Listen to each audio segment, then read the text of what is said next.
সুপ্রিয় শিক্ষার্থীবৃন্দ ও এই মুহূর্তে যে যেখানে বসে এই অনুষ্ঠান দেখছেন, আপনাদের সবাইকে বাংলাদেশ উন্মুক্ত বিশ্ববিদ্যালয়ের school of agriculture and rural ডেভেলপমেন্টের পক্ষ থেকে জানাচ্ছি আন্তরিক শুভেচ্ছা। আশা করি আপনারা সবাই ভালো আছেন, সুস্থ আছেন। আজ আমরা ব্যাচেলর অব এগ্রিকালচার এডুকেশন প্রোগ্রামের মাছের চাষ ও ব্যবস্থাপনা অর্থাৎ BAE 1306 কোর্সের বিষয়বস্তু নিয়ে আলোচনা করব। আজ এই আলোচনার মাধ্যমে আমরা বাংলাদেশের চাষযোগ্য চিংড়ির প্রজাতি, চিংড়ির বিভিন্ন প্রকার চাষ পদ্ধতি এবং গলদা ও বাগদা চিংড়ি শনাক্তকরণ সম্পর্কে জানতে পারব। আজকের আলোচনায় আমার সাথে রয়েছেন school of agriculture and rural ডেভেলপমেন্টের শিক্ষক ডক্টর মোহাম্মদ শাহ আলম সরকার। শুরুতে আমি ডক্টর আলমের নিকট থেকে জানতে চাইব বাংলাদেশে চিংড়ি চাষের প্রেক্ষাপট এবং চাষযোগ্য চিংড়ি প্রজাতি সম্পর্কে। ধন্যবাদ ডক্টর আজাদ। বাংলাদেশে 80-র দশক থেকে ক্ষুদ্র পরিসরে চিংড়ি চাষ শুরু হয়েছে। পরবর্তীতে আন্তর্জাতিক বাজারে চিংড়ির চাহিদা বৃদ্ধি পাওয়ার সাথে সাথে এদেশের উপকূলীয় অঞ্চলেও চিংড়ি খামারের সংখ্যা দ্রুতগতিতে বৃদ্ধি পেয়েছে। ফলশ্রুতিতে বিগত 3 দশকে বাংলাদেশে চিংড়ি চাষের এলাকা ব্যাপকভাবে সম্প্রসারিত হয়েছে। 2008 ও 2009 সালের তথ্য অনুযায়ী বাংলাদেশে 2,17,877 হেক্টর জমিতে চিংড়ি চাষ হচ্ছে, যার মোট উৎপাদন দাঁড়িয়েছে প্রায় 1,49,000 মেট্রিক টন। এই প্রেক্ষাপটে বাংলাদেশে চিংড়ি চাষ অত্যন্ত গুরুত্বপূর্ণ এবং চিংড়ি বর্তমানে বাংলাদেশের জন্য একটি প্রধান রপ্তানি পণ্য হিসাবে বিবেচিত হচ্ছে। বাংলাদেশে স্বাদু ও লোনা পানির প্রায় 60 প্রজাতির চিংড়ি শনাক্ত করা হলেও চাষযোগ্য চিংড়ির প্রজাতিগুলোর মধ্যে বাগদা ও গলদা প্রধান। বাগদা লোনা পানির চিংড়ি আর গলদা স্বাদু পানির চিংড়ি। আসুন এ পর্যায়ে আমরা বাংলাদেশে চাষযোগ্য কতিপয় চিংড়ির প্রজাতিগুলো সম্পর্কে জেনে নিই। বাংলাদেশে চাষযোগ্য লোনা পানির চিংড়ির প্রজাতিগুলোর মধ্যে রয়েছে বাগদা চিংড়ি, যার বৈজ্ঞানিক নাম পিনিয়াস মনোডন; চাপদা চিংড়ি, বৈজ্ঞানিক নাম পিনিয়াস ইন্ডিকাস; ডোরাকাটা চিংড়ি, যার বৈজ্ঞানিক নাম পিনিয়াস জ্যাপোনিকাস; বাগতারা চিংড়ি, বৈজ্ঞানিক নাম পিনিয়াস সেমিসালকুটাস; কোলা চিংড়ি, যার বৈজ্ঞানিক নাম পিনিয়াস মার্গুয়েন্সিস; হরিণা চিংড়ি, বৈজ্ঞানিক নাম মেটাপিনিয়াস মনোসেরস; কচু চিংড়ি, যার বৈজ্ঞানিক নাম মেটাপিনিয়াস লাইসিয়ানাসা; হুন্নি চিংড়ি, বৈজ্ঞানিক নাম মেটাপিনিয়াস ব্রেভিকর্নিস; বাগতারা বা রুডা চিংড়ি প্যারাপিনিওপসিস স্টাইলিফেরা; এবং রুডা চিংড়ি, যার বৈজ্ঞানিক নাম প্যারাপিনিওপসিস স্কাল্পটিলিস। আর এদেশের চাষযোগ্য স্বাদুপানি বা মিঠা পানির চিংড়ির প্রজাতিগুলোর মধ্যে রয়েছে গলদা চিংড়ি, যার বৈজ্ঞানিক নাম ম্যাক্রোব্রাকিয়াম রোজেনবার্গি, এবং ছটকা চিংড়ি, বৈজ্ঞানিক নাম ম্যাক্রোব্রাকিয়াম মালকমসনি। শিক্ষার্থী বন্ধুরা, এতক্ষণ আমরা ডক্টর আলমের নিকট থেকে বাংলাদেশের চিংড়ি চাষের প্রেক্ষাপট এবং চাষযোগ্য চিংড়ি প্রজাতি সম্পর্কে জানতে পারলাম। পূর্বে আমাদের দেশে বৈজ্ঞানিক পদ্ধতিতে পরিকল্পনা মাফিক চিংড়ি চাষ করা হতো না। সাধারণত নদী নালা, খাল, বিল এবং উন্মুক্ত জলাশয় থেকে চিংড়ি আহরণ করা হতো। কিন্তু বর্তমানে জনসংখ্যা বৃদ্ধির পাশাপাশি বৈদেশিক মুদ্রা অর্জনের লক্ষ্যে ব্যাপকভাবে চিংড়ি চাষ সম্প্রসারিত হচ্ছে। আমাদের দেশে বর্তমানে 4টি উপায়ে গলদা এবং বাগদা চিংড়ির চাষ করা হয়ে থাকে। সেগুলো হলো ঘেরে চিংড়ি চাষ, ধান খেতে চিংড়ি চাষ, লবণ উৎপাদনের জমিতে চিংড়ি চাষ এবং পুকুরে চিংড়ি চাষ। বাংলাদেশে সাধারণত খুলনা, বাগেরহাট এবং সাতক্ষীরা অঞ্চলে ঘেরে চিংড়ি চাষ করা হয়। এ পর্যায়ে আমি ডক্টর আলমের নিকট থেকে কিভাবে ঘেরে চিংড়ি চাষ করা হয় সে সম্পর্কে জানতে চাইব। ধন্যবাদ। হ্যাঁ, বাংলাদেশে ঘেরে চিংড়ি চাষ এখন বহুল পরিচিত এবং ইতিমধ্যে বলা হয়েছে যে খুলনা এবং বাগেরহাট অঞ্চলে এগুলো চাষ হচ্ছে। বাংলাদেশ পানি উন্নয়ন বোর্ড বর্তমানে যেসব বোল্ডার তৈরি করেছে সেগুলোর ভিতরে এবং বাইরে ঘের তৈরি করে সাধারণত ঘেরে চিংড়ি চাষ করা হয়।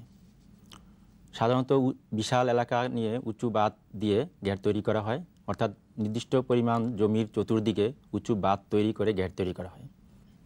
ঘেরে সাধারণত 0.6 থেকে 9 মিটার পানি রাখার ব্যবস্থা করা হয়। ঘেরের আকার 3 থেকে 195 হেক্টর পর্যন্ত হতে পারে। ঘেরে জোয়ারের পানি প্রবেশ করা বা বের করার জন্য স্লুইস গেট থাকে। সাধারণত ডিসেম্বর থেকে জানুয়ারি মাসের মধ্যে ঘেরে লোনা পানি প্রবেশ করানো হয়, কারণ এ সময় লোনা পানিতে প্রচুর পরিমাণে চিংড়ির পোনা থাকে। প্রায় 1 মাস কাল যাবত ধরে চিংড়ির পোনা ঢোকানো হয়।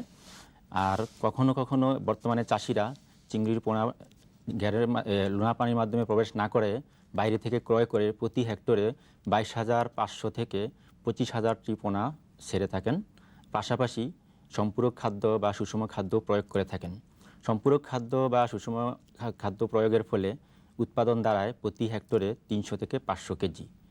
আর চিংড়ি সাধারণত ধরা হয় জুলাই মাসের মাঝামাঝি সময় থেকে। ঘেরে চিংড়ি চাষের ক্ষেত্রে বাগদা এবং গলদা দুটোই চাষ করা হয়। আমি এতক্ষণ যেই পদ্ধতিগুলি বললাম সেটি হলো বাগদা চিংড়ি চাষের জন্য। আর ঘেরে যখন গলদা চিংড়ি চাষ করা হয় সেক্ষেত্রে গলদা চিংড়ি চাষ করা হয় সাধারণত বর্ষাকালে, কারণ বর্ষাকালে প্রচুর বৃষ্টি হওয়ার ফলে ঘেরে বৃষ্টির পানিতে পরিপূর্ণ হয়ে যায়, তখন পানির লবণাক্ততা কমে যায়, আর তখনই ঘেরে গলদা চিংড়ি চাষের জন্য উপযোগী হয়। ঘেরে গলদা চিংড়ি চাষের ক্ষেত্রে সাধারণত আগস্ট মাসে চিংড়ির পোনা ছাড়া হয়, কারণ তখন বর্ষাকাল, বৃষ্টির পানিতে ঘের পরিপূর্ণ হয়ে যায় এবং পানির লবণাক্ততা কমে আসে। ঘেরে চিংড়ি চাষের পাশাপাশি চিংড়ির সাথে আমন ধান রোপণ করা হয় এবং প্রতি হেক্টরে 7,500টি চিংড়ির পোনা ছাড়া হয়। পাশাপাশি সম্পূরক খাদ্য প্রয়োগ করা হয়। ঘেরে যখন গলদা চিংড়ি চাষ করা হয় তখন চিংড়িগুলোকে ধরা হয় সাধারণত নভেম্বর থেকে ফেব্রুয়ারির মাঝামাঝি সময়। আর এই ক্ষেত্রে উৎপাদন দাঁড়ায় প্রতি হেক্টরে 50 থেকে 70 কেজি। শিক্ষার্থী বন্ধুরা, ঘেরে চিংড়ি চাষের পাশাপাশি সারা দেশব্যাপী ধান খেতে চিংড়ি চাষে প্রসার লাভ করেছে। ধান খেতে চিংড়ি চাষের ফলে একদিকে যেমন ধানের উৎপাদন বৃদ্ধি পাচ্ছে, অপরদিকে চিংড়ির দেশীয় চাহিদা পূরণের পাশাপাশি বৈদেশিক মুদ্রা অর্জন করা সম্ভব হচ্ছে। এ পর্যায়ে আমি ডক্টর আলমকে ধান খেতে চিংড়ি চাষ পদ্ধতি সম্পর্কে আলোচনা করার জন্য অনুরোধ করছি। ধন্যবাদ। হ্যাঁ, বাংলাদেশে ধান খেতে চিংড়ি চাষ এখন খুবই প্রচলিত এবং পরিচিত। ধান খেতে চিংড়ি চাষের ক্ষেত্রে প্রথমে ধানের জমিতে চারিদিকে আইল বাঁধতে হয়। আইল বাঁধার পর ধানের জমিতে 0.5 থেকে 1 মিটার পানি রাখার ব্যবস্থা করতে হয়। তারপর প্রতি হেক্টরে 10 থেকে 15,000 চিংড়ি পোনা ছাড়া হয়। এক্ষেত্রে সম্পূরক খাদ্য বা সুষম খাদ্য প্রয়োগ করা হয়। ধান খেতে চিংড়ি চাষের ক্ষেত্রে মূলত আগস্ট মাসে চিংড়ি পোনা ছাড়া হয়, আর ফেব্রুয়ারি মাসের দিকে চিংড়ি ধরা হয়। এই ক্ষেত্রে উৎপাদন দাঁড়ায় প্রতি হেক্টরে 250 থেকে 350 কেজি। ধন্যবাদ ডক্টর আলম। আমাদের দেশে উপকূলীয় অঞ্চল, বিশেষ করে চট্টগ্রাম এবং কক্সবাজার এলাকায় লবণ উৎপাদনের জমিতেও চিংড়ি চাষ করা হচ্ছে। এ সম্পর্কে বিস্তারিত বলবেন কি? ধন্যবাদ। হ্যাঁ, আমাদের বাংলাদেশে চট্টগ্রাম এবং কক্সবাজার অঞ্চলে মূলত লবণের জমিতে চিংড়ি চাষ করা হয়। লবণের জমিতে সাধারণত বর্ষাকালে বা আগস্ট মাসে কোনো লবণ উৎপাদন করা হয় না। তাই জমিগুলোকে ফেলে না রেখে বর্ষাকালে লবণের জমিতে চিংড়ি চাষ করা হয়। ফলে একই সাথে লবণের জমিগুলোর সঠিক ব্যবহার হচ্ছে। লবণের জমিতে চিংড়ি চাষের জন্য মূলত জোয়ারের পানির সাথে চিংড়ির পোনা বা অন্যান্য পোনা একসাথে ঢুকানো হয়। সাধারণত এখানে স্বাভাবিক নিয়মেই চিংড়ির পোনা সহ অন্যান্য পোনাগুলোকে 2 থেকে 3 মাস আটকিয়ে রেখে সাধারণ নিয়মে লালন পালন করা হয়। এই ক্ষেত্রে আলাদা কোনো সম্পূরক খাদ্য বা সুষম খাদ্য ব্যবহার করা হয় না। এই ক্ষেত্রে উৎপাদন দাঁড়ায় প্রতি হেক্টরে 180 থেকে 275 কেজি। আপনার আলোচনা থেকে জানতে পারলাম যখন জোয়ারের পানি চিংড়ি ঘেরে প্রবেশ করে তখন চিংড়ির পোনার পাশাপাশি অন্যান্য মাছের প্রজাতি প্রবেশ করে থাকে। তো সেক্ষেত্রে অন্যান্য মাছের প্রজাতিগুলোকে কি করা হয়? ধন্যবাদ। হ্যাঁ, আসলে মূলত চিংড়ির পোনার সাথে অন্যান্য মাছের পোনাগুলো ঢুকানো হয়। সেক্ষেত্রে চিংড়ির পোনার পাশাপাশি অন্যান্য মাছের পোনাগুলিকেও একই নিয়মে লালন পালন করা হয়। এক্ষেত্রে পোনাগুলোকে আলাদা কোনো রিমুভ করা হয় না বা কোনোভাবে মারা হয় না। নির্দিষ্ট সময় পরে যখন চিংড়িগুলো আহরণ করা হয়, একই সাথে অন্যান্য মাছগুলোও আহরণ করা হয়। ফলে একই সাথে চিংড়ির উৎপাদন ও অন্যান্য মাছের উৎপাদনও পাওয়া যায়। ফলে পাশাপাশি দুটো উৎপাদন পাওয়ার ফলে চাষিরা লাভবান হয়ে থাকেন। ধন্যবাদ ডক্টর আলম। শিক্ষার্থী বন্ধুরা, আমরা এতক্ষণ ধান খেতে চিংড়ি চাষ, ঘেরে চিংড়ি চাষ এবং লবণ উৎপাদনের জমিতে চিংড়ি চাষ সম্পর্কে জানতে পারলাম। আমি এ পর্যায়ে ডক্টর আলমকে পুকুরে চিংড়ি চাষ সম্পর্কে আলোচনা করার জন্য অনুরোধ করছি। ধন্যবাদ। হ্যাঁ, আমাদের বাংলাদেশে পুকুরে চিংড়ি চাষ এখন বেশ পরিচিত। পুকুরে সাধারণত গলদা এবং বাগদা এই 2 ধরনের চিংড়ি চাষ করা যায়। বাগদা চিংড়ি চাষের জন্য পুকুরের প্রয়োজন হয় লোনা পানির, আর সেক্ষেত্রে পানির সর্বোচ্চ বা সর্বোত্তম লবণাক্ততা থাকতে হয় 25 থেকে 30 পিপিটি, আর পানির গভীরতা থাকতে হয় 1 থেকে 1.5 মিটার, আর পুকুরের আয়তন থাকতে হয় সাধারণত 3 থেকে 30 একর পর্যন্ত। বাগদা চিংড়ি চাষের ক্ষেত্রে পুকুরে যদি আমরা বাগদা চিংড়ি চাষ করি বা চাষিরা যখন পুকুরে বাগদা চিংড়ি চাষ করে তখন আধা নিবিড় বা হালকা নিবিড় দুইভাবেই চাষ করতে পারেন। হালকা নিবিড় চাষের ক্ষেত্রে পুকুরে প্রতি হেক্টরে 30 থেকে 50 মিলিমিটার সাইজের বা আকারের চিংড়ির পোনা 15 থেকে 30 হাজার ছাড়তে হয়। আর হালকা নিবিড় বা আধা নিবিড় চাষের ক্ষেত্রে পোনা ছাড়তে হয় 30 থেকে 50 হাজার। প্রতি হেক্টরে এর উৎপাদন দাঁড়ায় 1000 থেকে 13,000 কেজি। আর পুকুরে যদি গলদা চিংড়ি চাষ করতে হয় তাহলে প্রয়োজন স্বাদু পানি বা মিঠা পানির। সেক্ষেত্রে লবণাক্ততা থাকতে হবে 0.4 পিপিটি এর কাছাকাছি, আর সেক্ষেত্রে পানির গভীরতা থাকতে হবে 1 থেকে 1.5 মিটার। আর পুকুরের আয়তন কয়েক শতক থেকে কয়েক একর পর্যন্ত হতে পারে। এই ক্ষেত্রে উৎপাদন দাঁড়ায় প্রতি হেক্টরে 800 থেকে 1500 কেজি। শিক্ষার্থী বন্ধুরা, এতক্ষণ আমরা চিংড়ির বিভিন্ন প্রকার চাষ পদ্ধতি সম্পর্কে জানতে পারলাম। এছাড়াও ব্যবস্থাপনার উপর ভিত্তি করে বর্তমানে বাংলাদেশে সনাতন, আধা নিবিড় এবং নিবিড় পদ্ধতিতে চিংড়ি চাষ করা হচ্ছে। ঘের, লবণ উৎপাদনের ক্ষেত এবং ধান খেতে জমিতে সাধারণত সনাতন পদ্ধতিতে চিংড়ি চাষ করা হয়।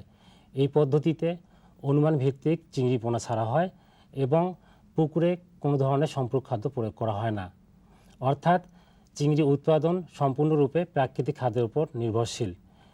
এই চাষ পদ্ধতিতে চিংড়ির পাশাপাশি অন্যান্য প্রজাতির মাছও চাষ করা হয়। এই পদ্ধতিতে চিংড়ি উৎপাদন দাঁড়ায় প্রতি হেক্টরে 135 থেকে 185 কেজি।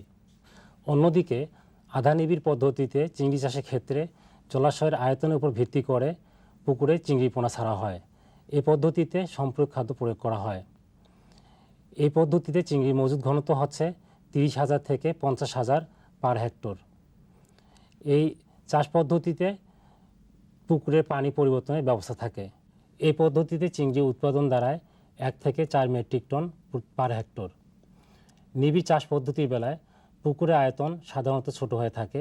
এই পদ্ধতিতে সম্পূরক খাদ্যের পাশাপাশি কৃত্রিম খাদ্য প্রয়োগ করা হয় এবং চিংড়ির মজুদ ঘনত্ব হচ্ছে প্রতি হেক্টরে 2,80,000 টি।